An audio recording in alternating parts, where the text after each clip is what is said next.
And he's loose again. Edwards off the running. Let's get back down to Edwards. They hand it off to Johnson. Boise State has won. Right now. And they take a downfield shot. And the catch is made. It's Riley Williams. Goes to the free.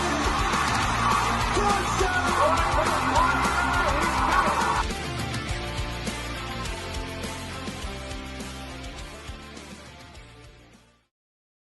All right, everybody, welcome into another edition of the Gridiron Uncensored podcast. And guys, week 0, we got that out of the way. We had a nice little appetizer. It's time for the real shit. It's week 1. It's the preview. Guys, welcome in. We got Trevor, we got Blake, and myself, Brendan, tonight. Everybody, we appreciate you listening. Of course, guys, it's a loaded slate. We're starting games early. We're starting games on Thursday. And how Thursday is loaded with like 15 games. There's Friday, and then it goes all the way through Sunday is what I'm tracking. So loaded week 1. Initial, thoughts, feelings on being back in the season, and then we'll hit some storylines. Dude, I'm going to be exhausted. Yeah. The amount of games that I'm going to have to take notes on and absorb is going to be absolutely ridiculous. Yes. There's too many big games for week 1. I love it. I love it. I love it. As the title says, I welcome the chaos. Yes. Now, It's gonna be. People were mentioning that, like, should some of these games have been maybe pushed back, like the week 2, just to spread it out? And hey, just send it, man. Fire hose us. We want we want it all right now. It's been a long off season. Well, I mean, how can you possibly ask that? I mean, with how deep all of these conferences are and how many good teams there are now, the parity I would say is probably the best it's ever been across college sports as far as top to bottom and teams. I mean, even the top teams, you got to set yourself apart and give yourself a leg up, or in this case, a risk. But I don't know. I guess I kind of go on either side of it where they say, well, maybe you shouldn't do this because at the end of the day, wins are wins and it gets you to the conference championship. Sure. And on the other hand, strength of schedule matters towards that season, especially if you lose a game or two and you don't make the championship. That could set yourself apart and get yourself the ranking. Yeah, and you're talking about actually like having some of these games like drop, not playing such big out of conference ones. And on the storyline side, let's just go ahead and get into that. The first one kind of just happened. Bama is reallocating a game that they were going to play West Virginia. Now they're playing ECU. So that's kind of just the method that we're seeing here, because the SEC is planning to go to the 9 games? 9-game SEC season, yeah. So I think you're going to see some of that where you're going to drop these bigger out-of-conference games, but you're also picking up a conference battle. So the things are going to change, guys. It's just how it is. How much that impacts the season and where these out-of-conference games are played at and who, it all remains to be seen. But I do believe the SEC has it to where there has to be at least one marquee Power 4 game on each person's schedule. So yeah. I mean, we'll see what happens. I'm not tripping too much about it. As for other games, other storylines, the big ones that I've got written down: Arch, first true road test, huge for him. I know he's played before a little bit, but this is a huge true road test. Thursday, you got group of 5 battles going on, trying to solidify that top dog early. Talking about, Boise State and USF. We're going to cover that one. Friday night, got big fights on that one too. This slate is loaded, guys. Will Florida State be able to rebound against, Alabama and just the season in general? The young quarterbacks across the league. There's so many new teams, or so many teams starting new quarterbacks and young faces. So that's, those are really the big ones to me. Catholics versus convicts on Sunday, and then the Portnoy news going on. I don't want to be on that too much, but there's the word that Ohio State banned him from being on the sidelines with Fox, and then Ross Bjork and Ohio State coming out saying, no, that's not true. We didn't ban him. That's not. And then Portnoy comes out. He's like, that's bullshit. No, something. Yeah, because Portnoy came out and literally said, "I've known that I was banned from there for a week and a half now." Yeah. So it wasn't Fox that did it. Yeah, It wasn't Fox that did it. It was nobody that Ohio State. You soft as fuck. So just stop your bitching. I mean, it's hard for them to, avoid those soft allegations when shit like that comes out. They did the same Some thing. petty ass bullshit that nobody else does. Like literally, no other program does that bullshit. I don't know, man. We'll see what happens with it. But guys, what are your takes on the rest of maybe some of those storylines? What crosses your mind when you're thinking storylines? Quarterbacks. Yeah, straight up Yes. quarterbacks, because it's like it's the super young quarterbacks, the first time starters, and then also like this first week we get to see two of the most veteran quarterbacks go after each other, play against each other at the same time. yeah. So I mean, I think it's just the this year, or at least the beginning parts of the season, are definitely going to be very quarterback centric. I feel like. Yeah. I'd also add that there is a lot of coaches that this is a make or break year. That's true. Like at Florida, Auburn, Arkansas, across the SEC. There's several. Brian Kelly. A lot of these coaches, they've got to make massive strides, or you're going to start hearing, are they on the hot seat? Yep. Yeah, I definitely agree, guys. So there obviously so much is about to be found out. We're finally out of the talking season into the playing season, and the hypotheticals can hopefully die down a bit, but we know they won't. So let's go ahead, guys, and let's get into these pick'em games. And we got 10 pick'ems for any of you that are new here. We run through and we break down 10 of the biggest games in the week. At the end of the show, we'll do our pick'em or our gridlocks. That's we'll have that graphic later as well, and you can find all this on social media platforms if you're listening just on podcast. But first up, the big one, Texas at Ohio State, guys. Ohio State is currently 2.5-point favorites. We're going to make our picks after we're done discussing each game. Guys, what are you feeling on this side of the gate? I mean, like we said, storyline, Arch on the road in his first true start. Like that first legitimate, he's the guy. It's going to be a tough test.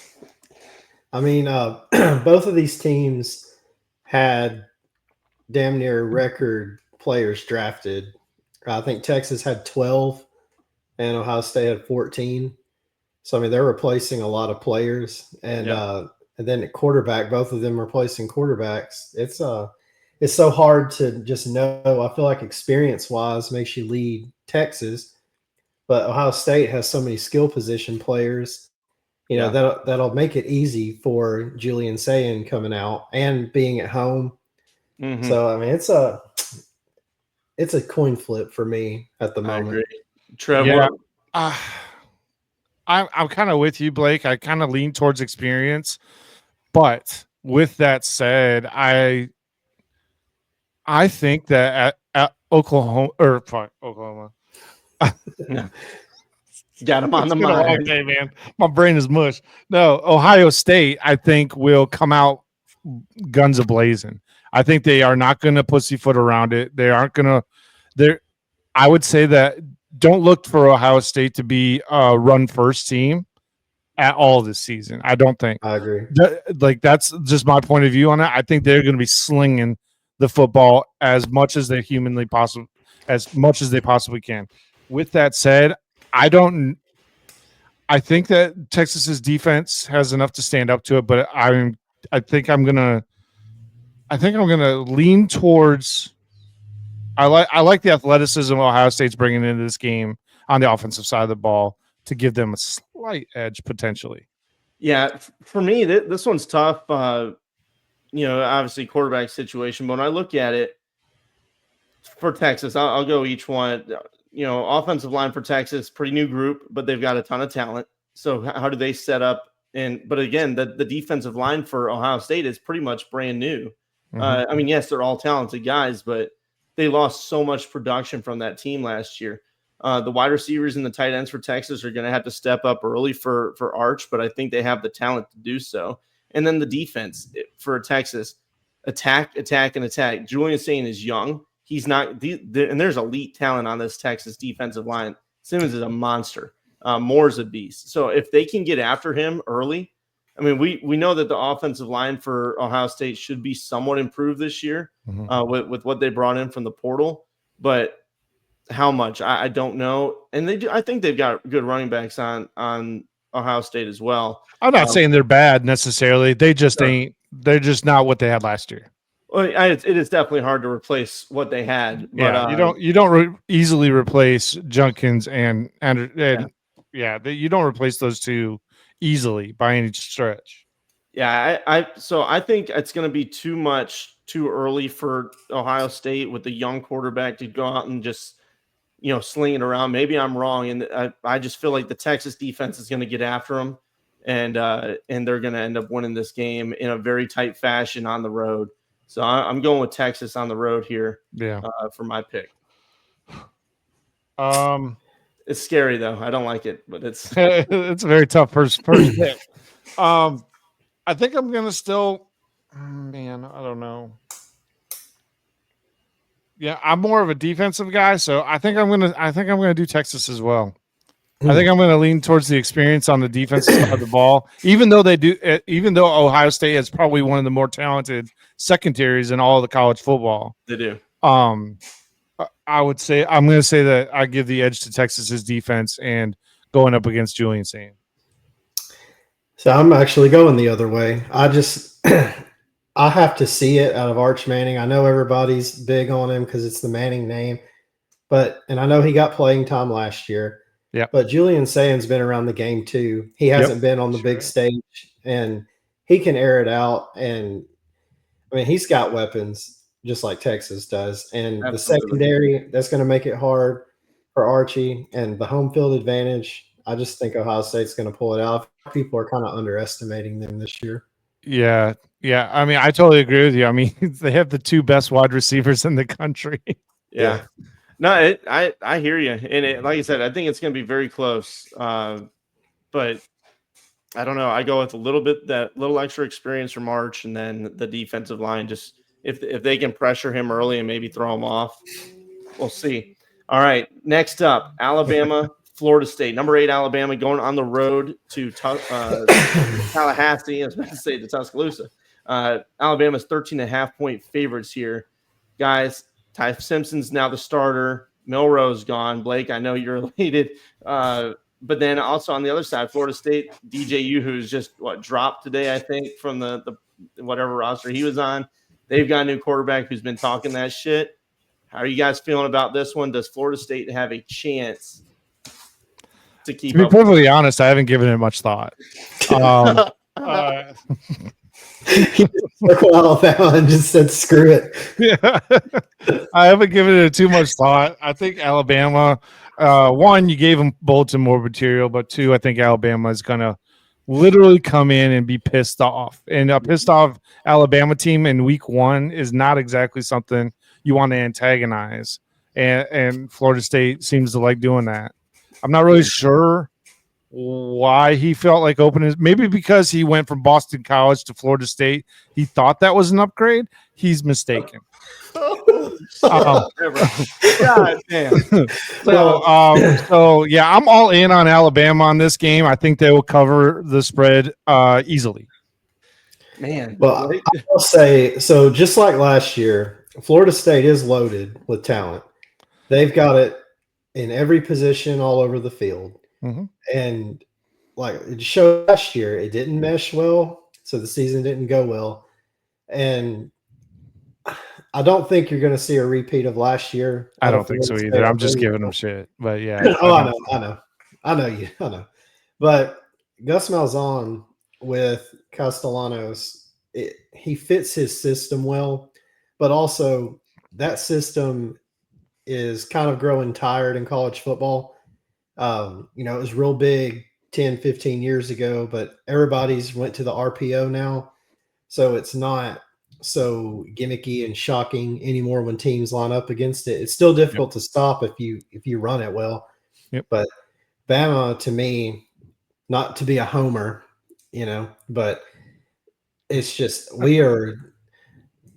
I think we are severely underestimated based on the season we had last year. Everybody's like, you lost to Vanderbilt, blah, blah, blah. Well, Texas almost lost to Vanderbilt. Auburn lost to Vanderbilt. Vanderbilt gave a lot of teams problems last year. And I don't base Alabama season this year off of a game last year Yeah. when we had a mentally, maybe I shouldn't use that word. We had a not smart quarterback. And anytime your hands are tied to your ankles, you are bent over when the game starts. And that's how we started every game. And he put us in awful positions. And we don't have that this year.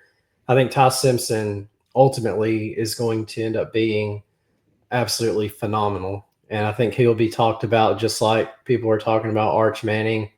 I think he's that good of a quarterback. And then the weapons we have on the perimeter we're right up there with Ohio State. Our defense we returned majority of our defense. We've completely restructured our offensive line. Mm-hmm. I'm really competent offensive coordinator going on over there in Alabama. Oh, for sure. Yeah. Everything's just kind of fell into place. It was the first season last year. Everything wasn't perfect, but it is what it is. And I think this year is the year. And I'm going Bama. Right. Yeah. So when I'm looking at this, I agree. I think Ty, even though he's played some snaps, but not really a lot.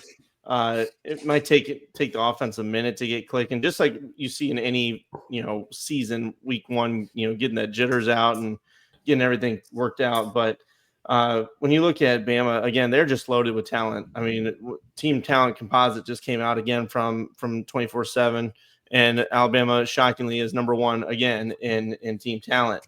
But that doesn't always win games, right? We've seen that with many in the top. One positive about that though is not a lot of these players are transfers. A lot of them have been there and they've waited their time, and a lot of them came back and forewent the draft for this season. Yes, this is a lot of organic talent for Alabama, and with Ty Simpson being able to, I think, still lean on the run game, even though you lose Jam Miller. The offensive line is going to be strong. The running backs are in the backfield are still talented guys. Yeah, they don't have the reps that Jam did, but they're still good. And then you have a guy that can actually throw more accurately than what Milroe did. I think that's going to open this offense up a lot more than what we saw. And then the defense is just loaded with vets and guys that are going to get after it and play hard. As for Florida State, when I look at it, yes, the offensive line is reworked.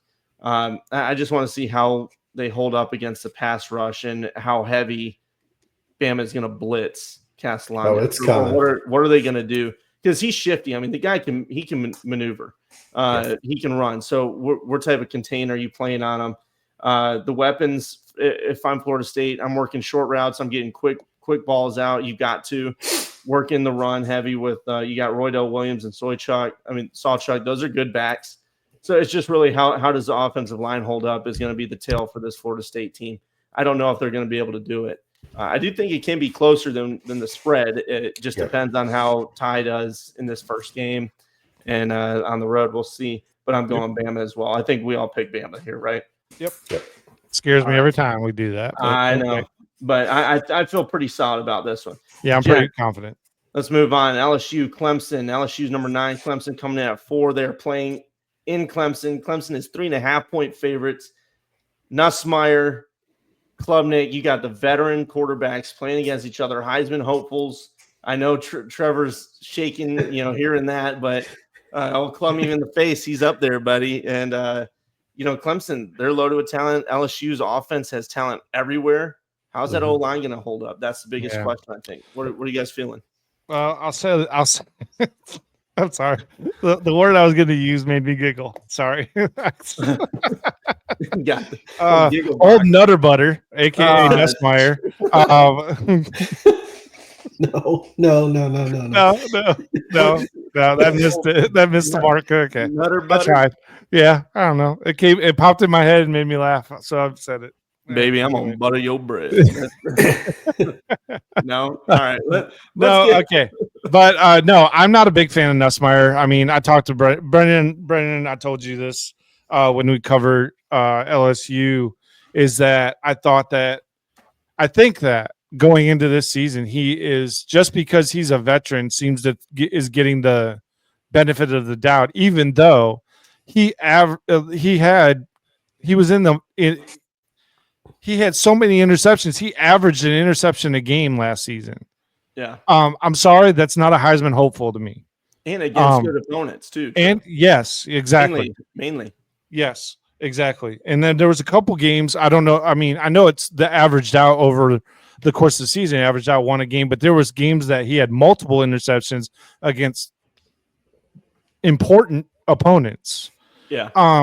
And I would say that Klubnik had less of those mistakes last year, and I think he's going to have less of those mistakes this game. It's going to be about which team makes the most mistakes, and I think, if you ask me, is that Brian Kelly's teams notoriously make mistakes in awkwardly bad timing, like just super bad timing. It's just the worst timing in the world when they make these mistakes. And I lean towards the better of the coaching, and I lean towards the better of the quarterback. And yes, I'm saying Klubnik is the best quarterback in this particular matchup. Nussmeier will end up being mediocre, like he ended up being last year, because of the amount of turnovers he did and just the way the team overall performed. I just think that Clemson is destined to go in and walk out with a win against LSU in this one. Yeah, my thing with it is I've never been on the hype train for Nussmeier. I've never understood it. He's a turnover machine, but he's been built up in the media, and I've never really understood that. Offensively, LSU is absolutely loaded, and last year Clemson's defense was not anything to brag about. But they did snag Tom Allen from Penn State, which I think is a huge get for Clemson. And I think that's going to end up making all the difference because offensively, I think Clemson matches the talent LSU has. I think Clemson has the better quarterback. I do worry about the depth a little bit with Clemson, but I really just don't see LSU rising to the challenge. They have not won a season opener in 5 years. Joe Burrow was the last time they won a season opener, and that's not a good sign. And they're on the road at Clemson. I mean, that's easy. I'm taking Clemson. Yeah, so two for Clemson already, and listen, I hate when this happens to us, but again, you look at it, the offensive line does have some starters back for LSU, but there's still concern there. With the guys coming in, how they play at times last year. Can they hold up against a really strong defensive front in Clemson? The defense for LSU has players all over the field. They've got to do better at tackling at times. We've seen that in the past where they've struggled. But I think their edge rushers can really be a key here to flipping this game. But as for Clemson, it's Klubnik. Their wide receiver core is nasty. They're, I'd say, probably one of the top 3 or 4 in the country. LSU's obviously up there, Bama, Ohio State, but Clemson's targets are fantastic. And then Klubnik's clean. I like how much he went up last year. And then the defense, you mentioned Tom Allen. I want to see them protect the back end against these receivers against LSU with the guys that they brought in. TJ Parker's, obviously, he's been there. He's strong, but helped on the other end. That dude's going to be nasty getting after the quarterback. And if you can rush Nussmeier, I pulled up the stats real quick, Trev, just to back what you're saying here. And when you look at his game against last year against Ole Miss, he threw 43% completion. Yeah, he threw 51 times, 3 touchdowns, 2 picks, though. And then another one against Texas A&M, 3 interceptions, 50% completion percentage. USC. Now that game, okay, USC had defensive struggles, 76.9% completion, still 2 touchdowns, 1 interception. So the guy, I mean, he throws for yards, he gets yards, he throws touchdowns. But if he throws that interception at a crucial moment against a strong defense in Clemson, this game could be over. In a key moment. So we'll see. Yep. But I'm going with Clemson here as well. Not on to the next one, guys. Catholics, convicts, a reinstated rivalry. I love this one.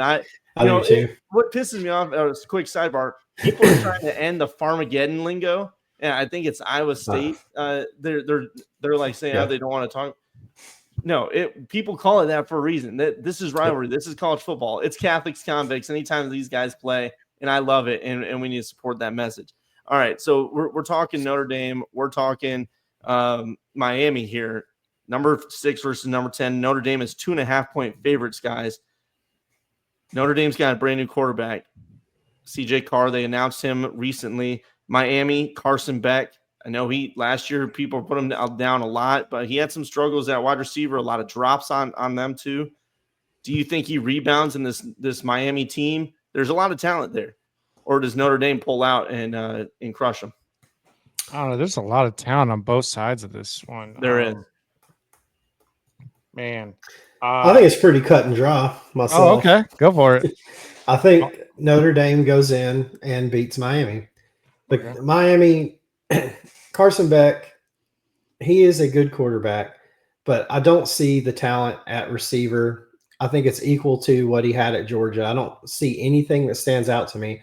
They do have a good offensive line at Miami, but Notre Dame's defense is, it's stacked. They returned a lot of guys, and I don't see Miami being able to score. And even being on the road at Miami, it's not a really hostile environment because they only fill like 60% of the stadium. That's fair. So, it's not really like a hard road test. Mm-hmm. And Notre Dame's going to pound the ball, and I don't think Miami's going to be able to stop it. I don't see their defense being that improved from last season. And I just think this is one of the easier ones to pick for me.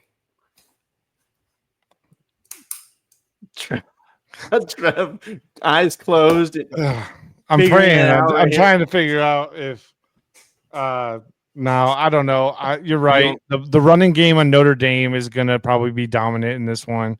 That's going to take center stage as far as that goes. But I think the veteran quarterback squeaks it out towards the end of the game. I think at the end of the day, the experience at quarterback will win out, and it's going to be Carson Beck's redemption tour.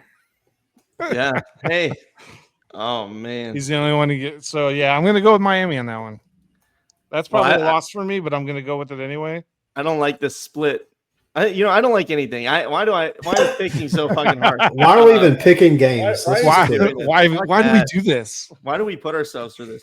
No, when I look at this, Notre Dame first, CJ Carr, obviously he was a talented guy coming out of high school, but he's never started a game.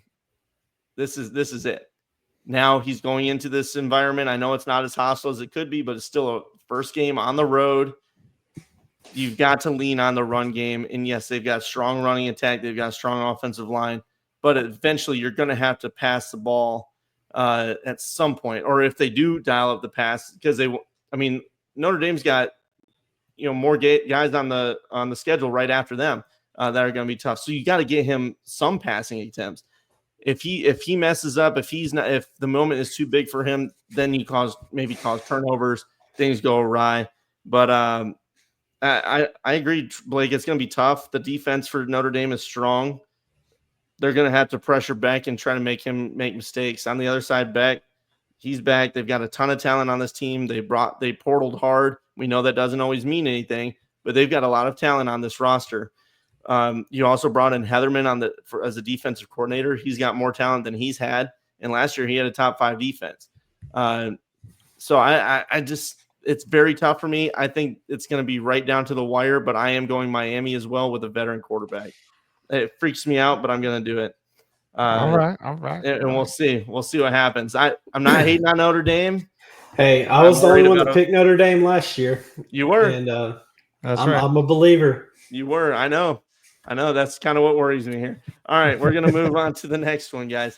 Let me flip my page here. All right. Virginia Tech, South Carolina, number 13, South Carolina, that is. And South Carolina, you are 8-point favorites. Guys, Drones, he's back. He's got to play it clean. South Carolina, Sellers is back. A lot of hype around him this season, though there's some new weapons for him. What do you guys see on this one? Does Virginia Tech have a legitimate chance? People are hoping for a bounce back. Is it going to be this year? Don't sleep on Virginia Tech, but South Carolina wins. South Carolina, I think South Carolina is going to be a hot team this year. I really do. Virginia Tech was supposed to be a hot team in the ACC last year, and Kyron Jones he's in that Nussmeier vicinity for me. Just he doesn't take care of the football very well. Not always very smart with the football. There was a lot of opportunities blown last season, and I really just don't see much change this season from that. But I do think they are a capable team. I just don't see it on the road winning this game. Yeah, I agree. I'm a big Sellers fan anyway. Yeah. But I like South Carolina as a team. Still not a fan of their coach, but that's neither here nor there. But I like them as a team. I like the makeup of the team.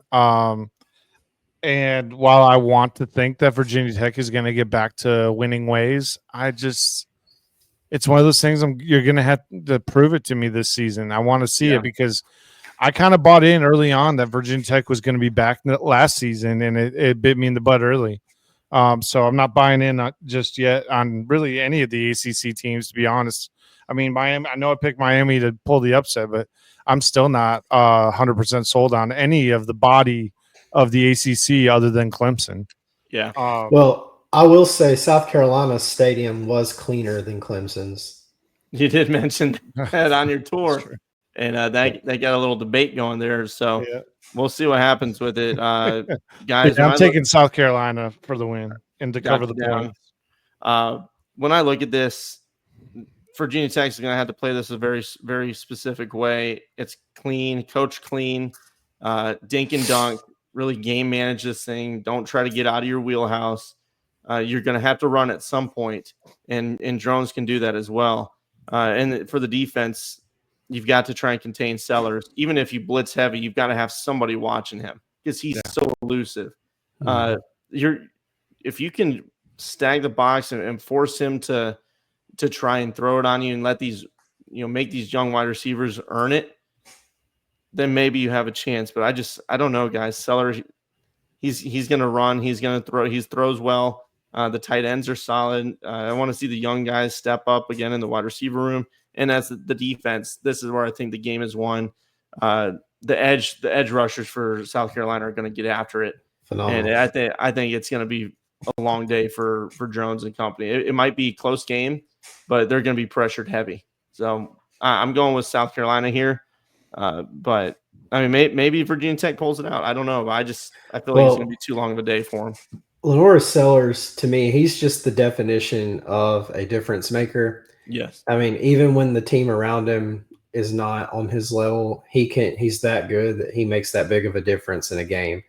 And that's why I don't think Virginia Tech's that team that's going to be able to stop him. I think Sellers is what Texas A&M fans want Marcel Reed to be.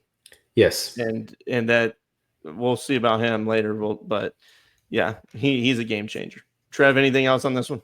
Nope. All right, buddy. All right, moving on. Georgia Tech, Colorado.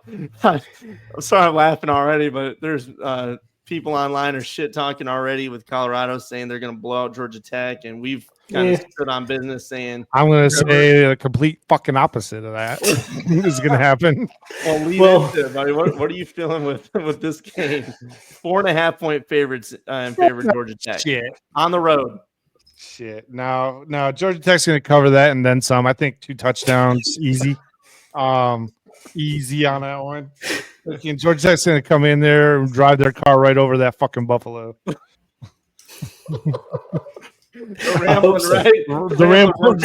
Rex going to run over whatever the Buffalo's name is. I mean, apparently Ralph's, he's been having trouble running, or he's not been wanting to run, was the report today. So they might not have. That's coincidental. Is that neither does the Colorado football team. So whatever. That's fair. I really feel bad for Caden Salter. He thought he did an upgrade, but really it was more of a downgrade from Liberty to Colorado. There's that. Brutal. Trevor's just leaning all in. Georgia Tech by 2 touchdowns.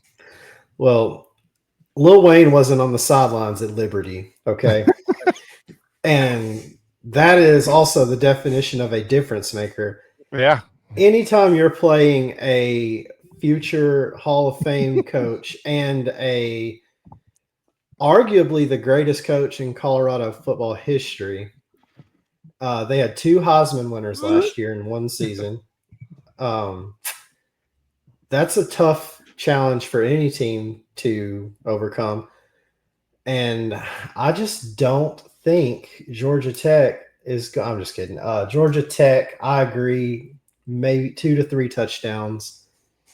I think Haynes King is just going to work that whole Colorado defense all game long. Yeah. Man, when I look at this, again, I agree. Haynes King, I mean, he's got just control the football. They're going to run all over him with running backs and Haynes King. Yep. Clock control is huge here. Don't let it turn into a shootout. We've seen Colorado do that where they're able to come back and win a game that they probably weren't supposed to. I do think that this is going to be an improved Colorado team from what we saw, simply because they're out of the shadow of the BS that was going on with Shedeur. And I know he was talented, whatever, but look at what's going on right now. Look at it. I argue that he was talented. He can move. He can throw. He made some plays, but I agree. He's not like he was lucky enough to play with a generational wide receiver. That did help. And Travis Hunter. And look, Travis Hunter, I'll throw all the shade I want at the Sanders brothers and the father, but I promise I won't throw shade at Travis Hunter because that dude was legit. He's a legit player, athlete, and deserved all the recognition other than the Heisman. That I didn't think he earned the Heisman per se, but I'm not necessarily mad about it. I just thought that Genty earned it more. Yeah, that's fair. And people will argue about that. Yeah, we'll go back and forth on that all day long. But look, it's going to be an interesting Colorado team just because you don't have the Sanders scenario on the field anymore. So he's not going to be calling plays to benefit his son's stats or anything like that. Because whether you want to admit it or not, that's what he was doing. He did it consistently. It felt that way. And again, Colorado fans, you might feel totally different. I get it. But outside looking in, that's how it seemed. Yep. Now we flash forward to this year, talking about getting out of a shadow. I've said the same thing about, what's his name for Utah quarterback, Cam Rising. Now he's gone. But either way, Colorado, when I look at this team, I do think the offensive line has some strong pieces. They do. They brought in portal guys as well, but it's kind of improved over the last 2 years. But how much will it do this year? And then Salter, if he can get back to what he was in 23, I don't know what the fuck happened last year with him, but we've talked about this. It just, something wasn't right. So if he's back to who he was in 23, then okay, you're going to have a much more dangerous offense with him, because I thought he was really solid, but I just don't know. The wide receiver room's got a lot of talent there. Can they actually run the football? Will they run the football? I mean, these are all questions. So for me, it's too many question marks on this team. Now, I think the defense also has guys, but they replaced 7 starters. Georgia Tech just got too much going for it. The defense, you pressure them, generate turnovers, and let the offense chew the clock and run this football. It's over for. I'm going Georgia Tech. I said by 13 last week. I'll stand on business with it, and we'll see what happens. Gentlemen, let's move on. Boise State, they're number 25 in the country, playing USF. This is one of those Thursday night games that we mentioned in the storylines early on. Boise quarterback's back in Madsen. Sire Gaines he's a young, talented freshman running back that everybody's talking about. You got some good portal guys coming in. Probably one of the better secondaries in the Mountain West, if not the best one. And you're playing USF, who's got a very dynamic quarterback. What do you guys feel on this? Boise, straight up. I'm a big fan of Boise State. I've got them making the 12-team playoff this year. I think they've got a lot of talent, especially at quarterback. I think he's a phenomenal quarterback. Defensively, like you said, they're one of the better defenses. South Florida, yes, they are. I like how they're coached. They are very aggressive. And I like that about them. I just don't think talent-wise that they match up with Boise, and I don't see it happening. Yeah. Kind of like the Virginia Tech South Carolina game. They've got talent to run with Boise. I don't think week 1 it's going to happen. That's fair. Trev? Big on Boise this year. I hear what you're saying. I do. Uh-oh. I do. Uh-oh. Not so fast, my friend. Oh, there it is. In honor of Lee Corso, the legend. He's waving his pen. Not so fast. Oh, I am going to go with USF on this one Ooh. to pull off the upset at home. And God, they really need to get a better stadium. I think they will soon. Aren't they working on one? If I'm, I hope so. I feel like they've been working on it for a minute though. So yeah. but Going with the USF. Yeah, I'm going to go with USF. I think that they are going to catch.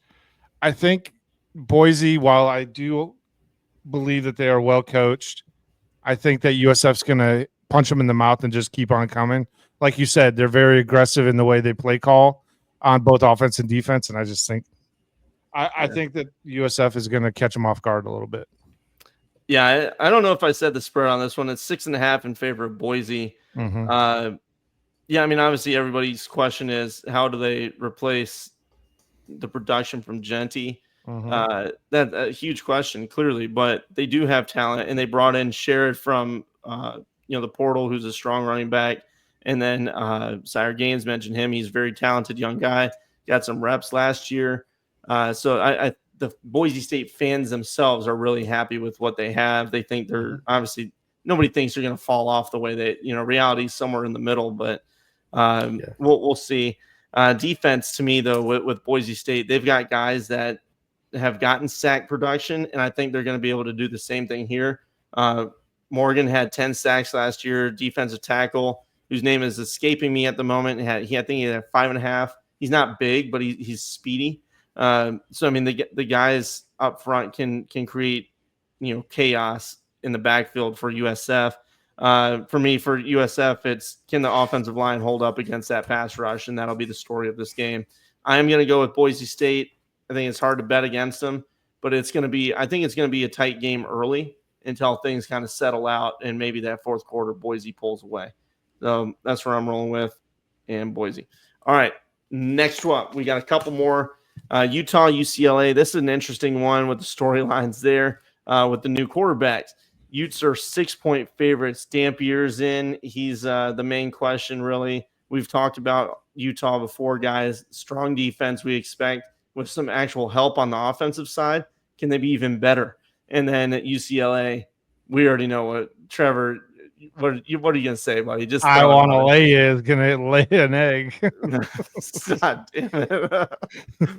Nico Iamaleava is back west, and everybody's saying this is going to be the greatest thing that's ever happened to him. He's about to go off. No. I don't know. No. What are you guys feeling, man? I'm Utah. I mean, I'm all in on Devin Dampier. I've liked him for a while. The only concern I will say about him, and I hope that Utah has kind of reined it in a bit, is his improvisation is just a little too chaotic. Yeah. And it did cause New Mexico some turnovers, cost them some drives in the previous seasons. So hopefully they kind of rein that in a little bit because I think he's a very good, talented player, and he has a great arm. He's pretty darn accurate actually when he sets his feet. But the turnover bug, if he gets hit with that turnover bug, UCLA, you can't give any big Power 4 team too many possessions with short field. So that cannot be a situation that Utah finds itself in. But I'm still going to go with Utah, but that is a potential red flag in this game for me. Well, for me as well, and that is why I'm not going Utah, because I'm not huge on Dampier. I really think UCLA's defense is going to be able to handle him. And as much as I hate Llama Lover, he's been in big games and he's been in tough situations. So, I mean, this is nothing new to him. And this is one of the times that I'm going to take I consider him a veteran, experienced quarterback over Dampier, even though I know he's obviously, everybody knows what he did last season. But home field, UCLA, I think, is going to do it. I'm not big on Utah anymore. I think they've lost their luster. Man, you're killing me, Smalls. That kind of hurt what I was gonna say because I'm kind of questioning myself now. But no, this is when I'm looking at this in UCLA, Nico in the new system. I do like what the coaching staff is doing at UCLA. To me, has his maturity grown up? I don't know. That whole saga was a shit show with him leaving Tennessee. But when we're talking on the field, he's got talent. I mean, it's clear he does, but he overthrows balls a lot. He sometimes makes poor decisions, rolling out, getting out of the play. But to me, it's the offensive line for UCLA. They did bring in some portal guys, but how good are they really? They were 132nd in rush offense last year. I know that doesn't always matter because there's been portal additions. But for the defense, on that side, I think they are strong. But up front, they've got to be able to get after it.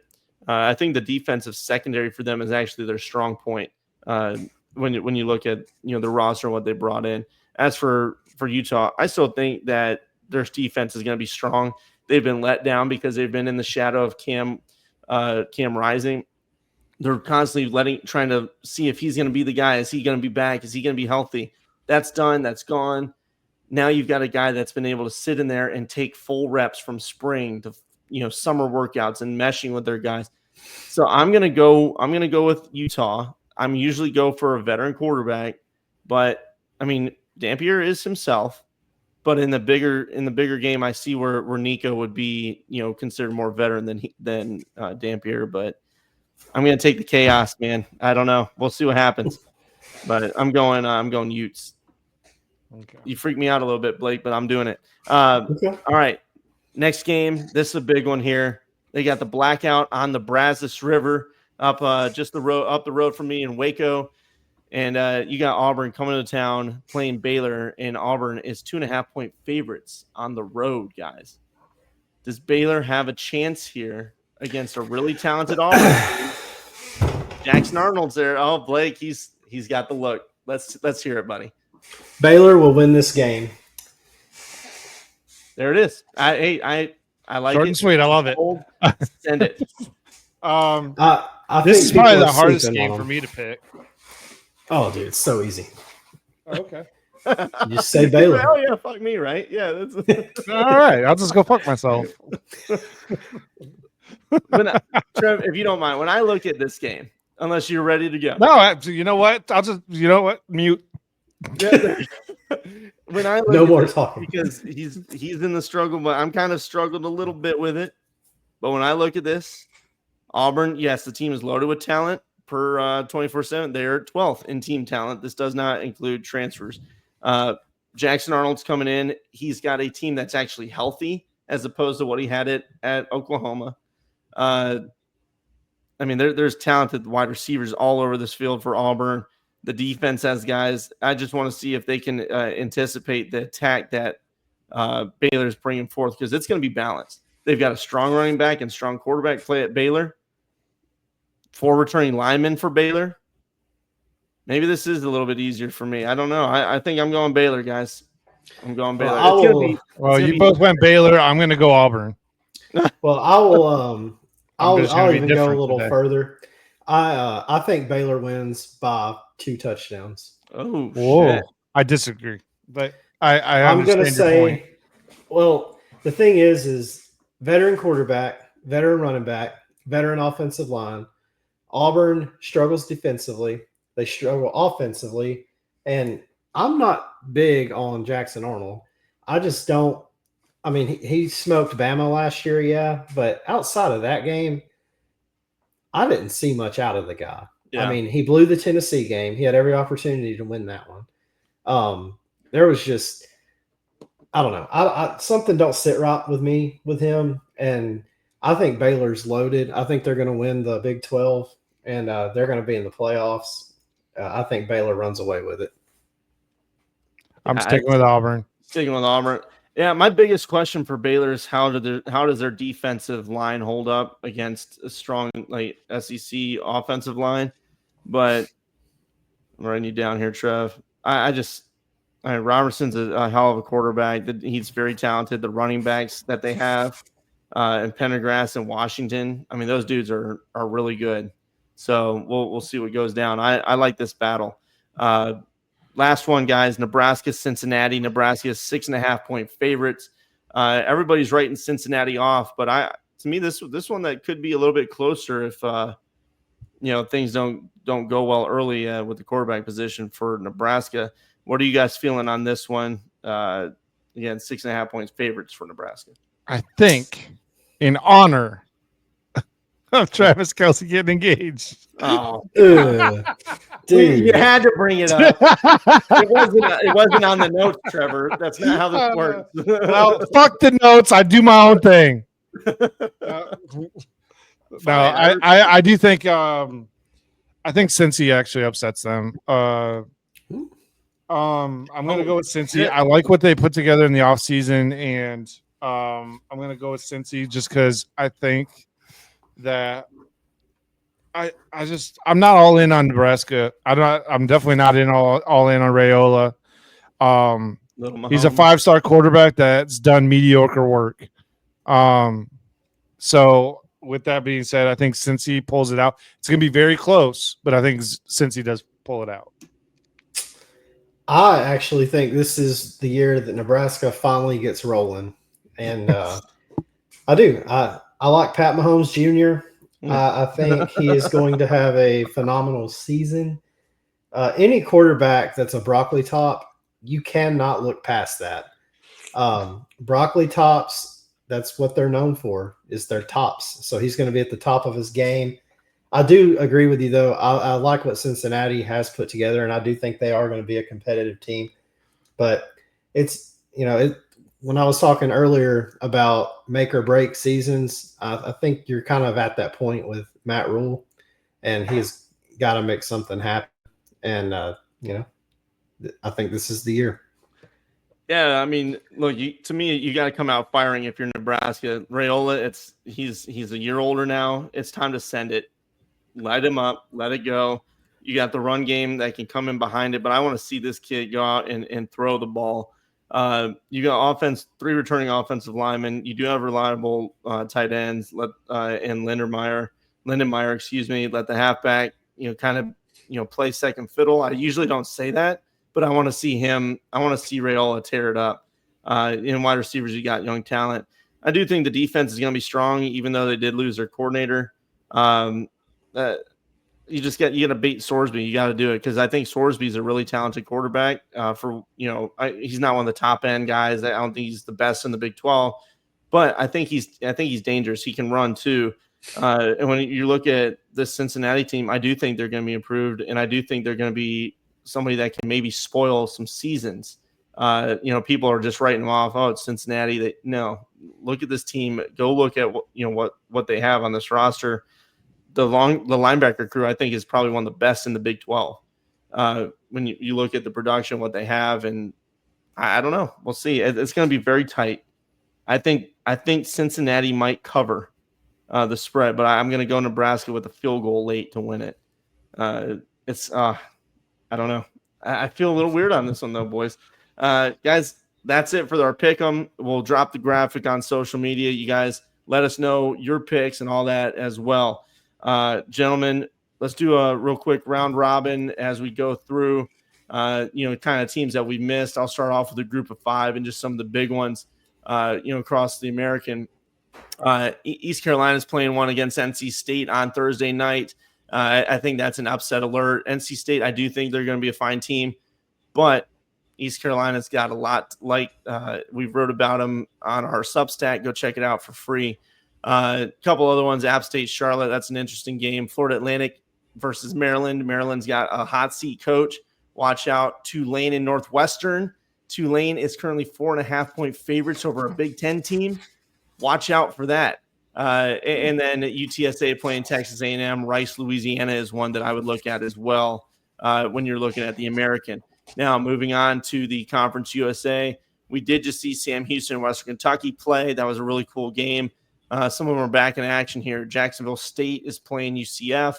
That's one that Jacksonville State's lost, obviously, a lot of talent and coach.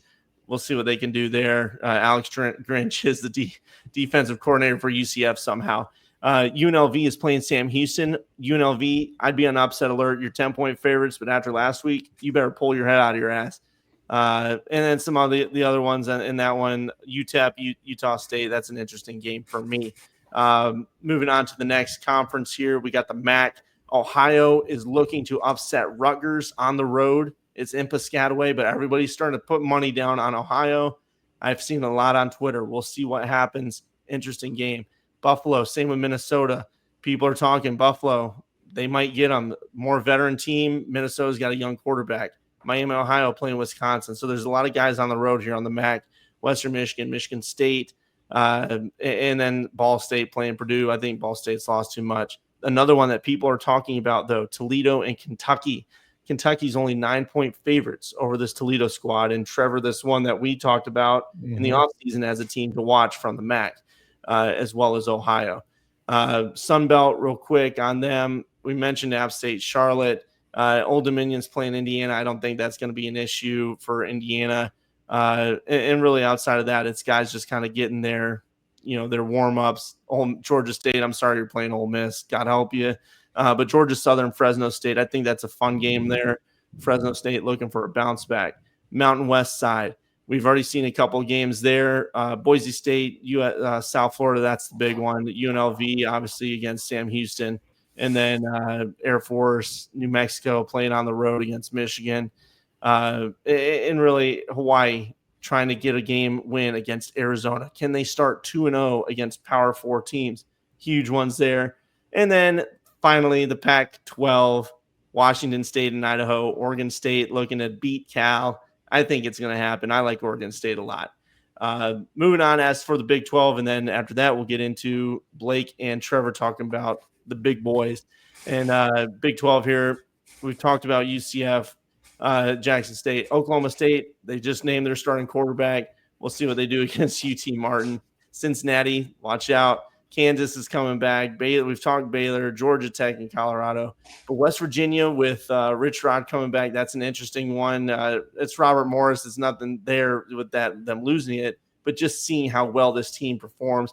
Kansas State against North Dakota after a tough loss overseas.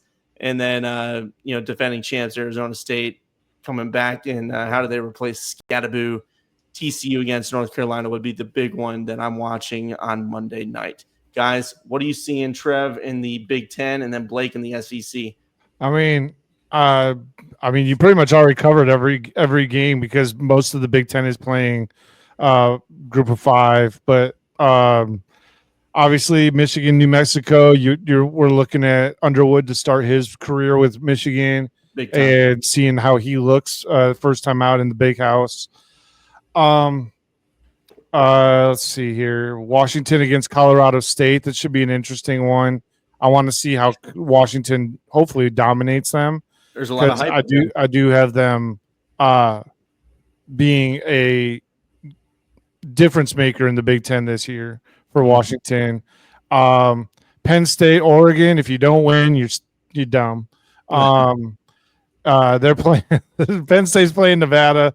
Oregon's playing Montana State. No offense to those teams, but I'm sorry for the beatdown you're about to take. Yeah. Northwestern, Tulane. Like I know I'm going over these again. I'm sorry, guys. Like it's just can't help it that these teams are a part of what Brendan covered. But yeah, my bad. But Northwestern, Tulane. I think this is a fun game. I feel like it's I think Northwestern should come in angry as fuck on this game and just beat Tulane. This should be a good candidate for Gridlock for those of you that have been following along. Yes.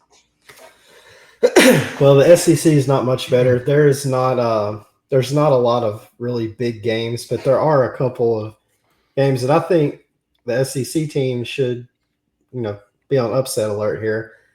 Syracuse and Tennessee. It's a neutral site. Tennessee, I question their quarterback because, how bad are you when a video goes viral of your quarterback throwing an interception and you blurred him out? So that causes a little concern. Now, Syracuse, they are completely rebuilding their program, but that's not to say that they can't pull an upset on Tennessee. Now this game here, I have circled because I might not. I don't know. I think it's a good gridlock pick. Mississippi State on the road at Southern Miss. Ooh. I think Southern Miss could pull this off. And then Toledo on the road at Kentucky. Toledo's got a lot of returning production on offense. Kentucky, can they do it? The rest of the SEC, you got Marshall at Georgia, Alabama A&M at Arkansas, Illinois State at Oklahoma. Everybody's kind of just playing, the quote rinky dinks. And yep. But the other one that you mentioned, Brennan, UTSA at Texas A&M. Oil money's dried up, and hey, the Roadrunners, man, you can never count them out. Me, bitch. I like that That's team too. But all right, guys, that's our round robin. We try to do that weekly just to cover, things that maybe we haven't hit or that people don't talk about. All right, last thing here, guys. It's time for our gridlocks, and then we're gonna shut her down. Who is your gridlock picks for the week? Again, that is a team that is 3-point favorites or less. For those of you that don't know, that are just watching for the first time, we try to do it like a very light favorite to the biggest, underdog possible. Who are you guys feeling?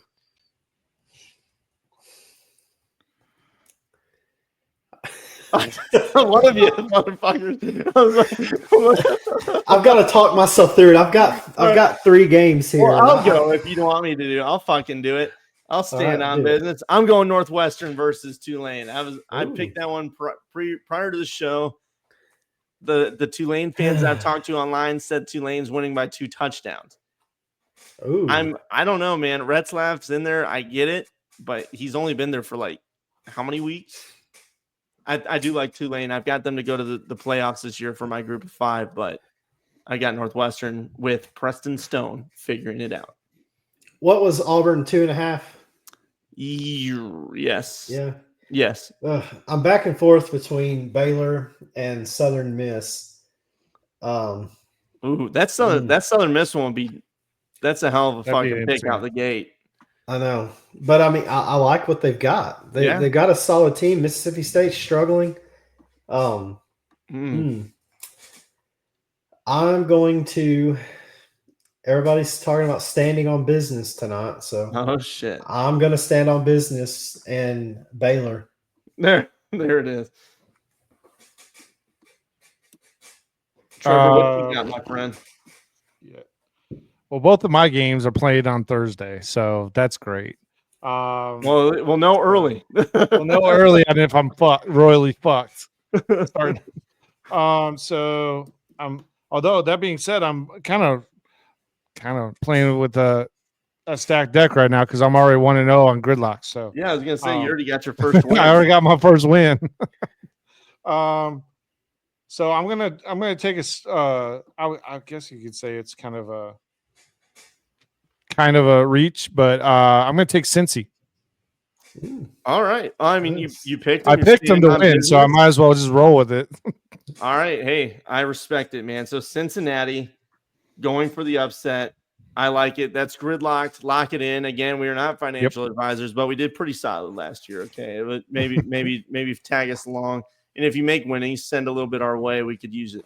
Guys, again, week 1's here. It starts soon. We're ready for football, and we're going to learn a lot about these teams really quickly.